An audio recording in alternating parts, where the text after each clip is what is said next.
প্রিয় জোহর নবোদয় বিদ্যালয়ের এন্ট্রান্স পরীক্ষার্থী বন্ধুরা, আজকে আমি তোমাদের সামনে পাটিগণিতের 5টি অঙ্ক নিয়ে উপস্থিত হয়েছি এবং এই 5টি অঙ্ক কি কি দেখে নেওয়া যাক এবং সেগুলি কিভাবে করা যায় সেগুলো শিখে নেওয়া যাক। তো দেখো, প্রথমের অঙ্কটিতে বলা হয়েছে 3টি জোড় সংখ্যার সমষ্টি। অবশ্যই জোড় সংখ্যা হবে না বিজোড় সংখ্যা হবে না জোড় ও বিজোড় উভয় হতে পারে, কোনোটিই নয়। এই সম্পর্কে আমি তোমাদেরকে যেটি বলতে চাই সেটি হচ্ছে যে জোড় এবং বিজোড় সংখ্যাগুলি তোমরা তো জানো। জোড় মানে যেটিকে 2 দ্বারা ভাগ করা যায় এবং বিজোড় মানে যেটিকে 2 দ্বারা ভাগ করা যায় না। তাহলে জোড় সংখ্যার সঙ্গে যদি জোড় সংখ্যা যোগ করা হয় তাহলে যোগফলটা জোড়েই হবে, এটি কিন্তু মনে রাখবে। জোড় যোগ জোড় সমান জোড়, আবার জোড় যোগ বিজোড় সমান হবে বিজোড়, আবার বিজোড় যোগ বিজোড়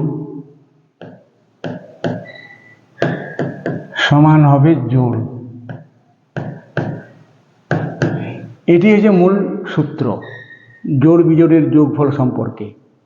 তো দেখো, এখানে কি বলা হয়েছে যে 3টি জোড় সংখ্যা আছে, একটি জোড় সংখ্যা, আরেকটি জোড় সংখ্যা, দুটি জোড় সংখ্যাকে যোগ করলে যোগফলটা জোড় হয় এবং সেই জোড় সংখ্যার সঙ্গে আরেকটি জোড় যদি যোগ করো তাহলে জোড়ের সঙ্গে জোড় সমান জোড়েই হবে। ঠিক আছে, দেখো পরের সংখ্যাটা আছে যে 3, 2, 5 এবং একটা স্টার মার্ক রয়েছে, এরপর 6। এই সংখ্যাটি 3 দ্বারা বিভাজ্য যদি হয় তাহলে ওই স্টার মার্ক চিহ্নিত স্থানের অঙ্কটি কি কি হতে পারে। তো আমরা প্রথমে সংখ্যাটি লিখে নিচ্ছি 3, 2, 5। আমরা এখানে স্টার মার্কের জায়গায় একটা ঘর করে দিচ্ছি, এরপরে 6, মানে এই ঘরে একটা অঙ্ক বসবে। সেই অঙ্কতে বসলে যে একটা নতুন সংখ্যা হবে সেই সংখ্যাটি 3 দ্বারা কিন্তু বিভাজ্য হবে। তো 3 দ্বারা বিভাজ্যতার নিয়মে আমরা জানি যে সংখ্যাটির অঙ্কগুলির যোগফলকে যদি 3 দ্বারা ভাগ করা যায় তাহলে সংখ্যাটি 3 দ্বারা বিভাজ্য হবে। তো এখানে কি কি বসালে সংখ্যাটি 3 দ্বারা বিভাজ্য হবে না, এখানে বাকি যে অঙ্কগুলি রয়েছে সেগুলি যোগফল আমরা বের করতে পারি খুব সহজেই। 3 আর 2 5, 5 আর 10 আর 16। তো 16-র সঙ্গে কমপক্ষে তোমাকে 2 বসাতে হবে, তাহলে 16 2 18। কারণ 1 বসালে হবে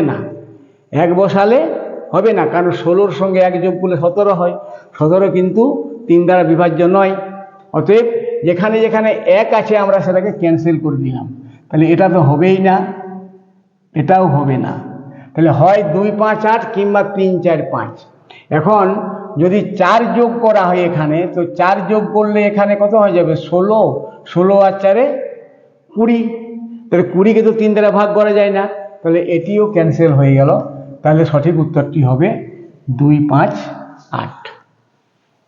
2 5 8, কারণ 2 যোগ করলে হচ্ছে 18, 5 যোগ করলে হচ্ছে 16 আর 5 21, আর 8 যোগ করলে হচ্ছে 16 আর 8 24, 3 8 24, মানে 2 5 8। এই যে অপশন বি সেটাই হবে সঠিক উত্তর।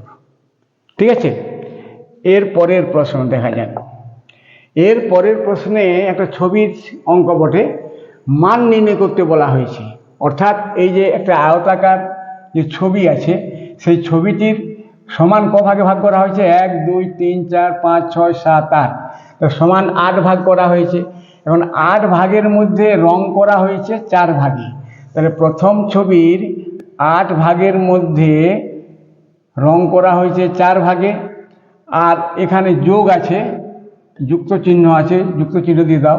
এখানে ত্রিভুজ যে কয়টি ত্রিভুজ আছে, 1 2 3 4 5 6, মোট 6টি ত্রিভুজ আছে এবং 6টি ত্রিভুজের মধ্যে 2টি ত্রিভুজে রং করা আছে।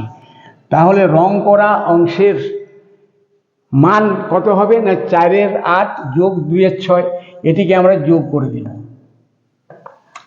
তাহলে হয়ে যাবে, এখানে কাটাকাটি করে দিতে পারো, 2 দুগুণে 4, 4 দুগুণে 8, 2 একে 2, 3 দুগুণে 6, তার 3 4-এ 12 লসাগু, 12কে 4 দ্বারা ভাগ করলে 3, 3 দুগুণে 6 যোগ 12কে 3 দ্বারা ভাগ করলে 4, 4 একে 4 সমান হবে 10-এর 12। এটাকে আবার লঘিষ্ঠ আকারে করলে হয় 5-এর 6। তাহলে 5-এর 6 আছে অপশন ডিতে, অতএব এটি হবে সঠিক উত্তর। এখানে কিছুই করতে হলো না, কেবল আমরা দেখে নিলাম যে আয়তাকার ছবিটির কত অংশে কত ভাগের মধ্যে কত ভাগে রং করা হয়েছে, আর ত্রিভুজটিতেও সে একইভাবে কত ভাগের মধ্যে কত ভাগে রং করা হয়েছে সেই ভাগগুলোকে আমরা অঙ্কে প্রকাশ করে লিখলাম এবং যোগ করে দিলাম, হয়ে গেল 5-এর 6। ঠিক আছে, এর পরেরটি দেখা যাক। পরেরটিতে বলা হয়েছে যে 120-এর মৌলিক উৎপাদকে বিশ্লেষণ হলো কোনটা। তো এখানে আমরা দেখছি মৌলিক উৎপাদকে যদি বিশ্লেষণ গুণনফলটা যেমন 120 হয়, তো এখানে 2 দুগুণে 4, 3 4-এ 12, 8 12 96 ক্যান্সেল, 9 দুগুণে 18, 5 18 90 ক্যান্সেল, 2 দুগুণে 4, 4 দুগুণে 8, 6 8 48 ক্যান্সেল, 2 দুগুণে 4, 4 দুগুণে 8, 3 8 24, 5 24-এ 4 5 20 0 হাতে 2, 5 দুগুণে 10 আর 2 12। অর্থাৎ এ অপশানে যে মৌলিক উৎপাদকগুলো দেওয়া আছে সেগুলোর গুণফল কিন্তু 120 হচ্ছে না, এটারও কিন্তু গুণফল 120 হচ্ছে না, এটারও গুণফল 120 হচ্ছে না। এখন এই যে অপশান ডি এর যে উৎপাদকগুলো রয়েছে 2 গুণ 2 গুণ 2 গুণ 3 গুণ 5, এদের কিন্তু গুণফল 120 দাঁড়াচ্ছে। অতএব 120-এর মৌলিক উৎপাদক বিশ্লেষণটি হলো অপশান ডি। ঠিক আছে, এর পরেরটি দেখে নেওয়া যাক। 1500 এর থেকে ছোট এমন একটি সংখ্যা নির্ণয় করো যা 15 ও 18 দ্বারা বিভাজ্য। তো 15 এবং 18 দ্বারা বিভাজ্য মানে এদের লসাগু দ্বারা বিভাজ্য। 15 এবং 18 দ্বারা বিভাজ্য মানে এদের লসাগু দ্বারা বিভাজ্য। তাহলে প্রথমে আমরা করে নিব 15 এবং 18-এর লসাগু। তো 15 এবং 18-এর লসাগু বের করে দাও। 3 খাইয়ে দাও, 3 5 15, 3 6 18, আর তো কিছু যাবে না। তাহলে কত হলো? 3 5 15, 6 15 90। তাহলে 90 হলো লসাগু।